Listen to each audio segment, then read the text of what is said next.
नहीं पता एसआईआर क्या है तो ये वीडियो आपके लिए है। मैं इंजीनियर मौज़म चेयरमैन नजीबाबाद आपसे एसआईआर के बारे में कुछ जरूरी बातें करना चाहता हूँ। एसआईआर के बारे में जैसे कि प्रक्रिया चल रही है, सभी को कुछ ना कुछ कंफ्यूजन है, इसलिए इसके बारे में बात करना मुझे जरूरी लगा। एसआईआर को दो हिस्सों में डिवाइड करते हैं। जिनका खुद का नाम या उनके माँ बाप का या दादा दादी का नाम अगर 2003 की लिस्ट में है तो पहले उनकी बात कर लेते हैं। अगर लिस्ट में उनका नाम है तो सिर्फ उसकी फोटो स्टेट बीएलओ को देनी होगी। इसके अलावा कोई आईडी आपको नहीं लगानी होगी, मगर फॉर्म जरूरी भरना होगा। अब बात करते हैं जिनका खुद का नाम या माँ बाप का नाम या दादा दादी का नाम 2003 की लिस्ट में नहीं है, उनको हम 3 पार्ट में डिवाइड करते हैं। 1 जुलाई 1987 से पहले जिनका जन्म हुआ है उन्हें सिर्फ एक आईडी लगानी है अपनी।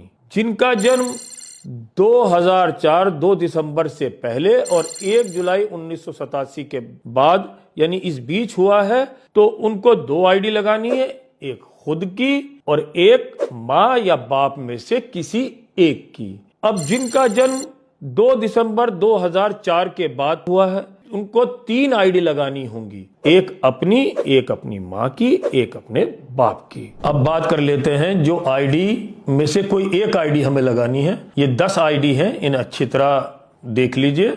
जन्म प्रमाण पत्र, पासपोर्ट, जाति प्रमाण पत्र, मूल निवास प्रमाण पत्र, 10वीं की मार्कशीट या किसी भी क्लास की मार्कशीट, सरकार द्वारा दी गई जमीन या मकान का आवंटन पत्र, बैंक, डाकघर या एलआईसी वगैरह में जो एफडी कराई है उनका पेपर, सरकारी नौकरी का पहचान पत्र या पेंशन लेटर, परिवार रजिस्टर की नकल और 10वां वन अधिकारी द्वारा प्रमाण पत्र। इन 10 आईडी में से कोई एक आईडी लगानी है, सभी आईडी नहीं लगानी है। इसके अलावा कोई भी बीएलओ अगर आपको परेशान करता है, मोहल्ले में आकर नहीं बैठ रहा है या घर पर नहीं आ रहा है तो आप मुझे इन्फॉर्म करें, मेरे डायरेक्ट नंबर पर मुझे कॉल करें, मैं उसका हल तुरंत करवाऊंगा। और इसके अलावा हमने नगर पालिका के अंदर कमरा नंबर 14 के अंदर हेल्प डेस्क बनाई है। किसी को भी कोई सवाल पूछना है तो नगर पालिका पहुंच जाए या डायरेक्ट मुझे कॉल कर दे, मैं उसको प्रॉपर उसका हल करवा दूंगा। शुक्रिया बहुत बहुत।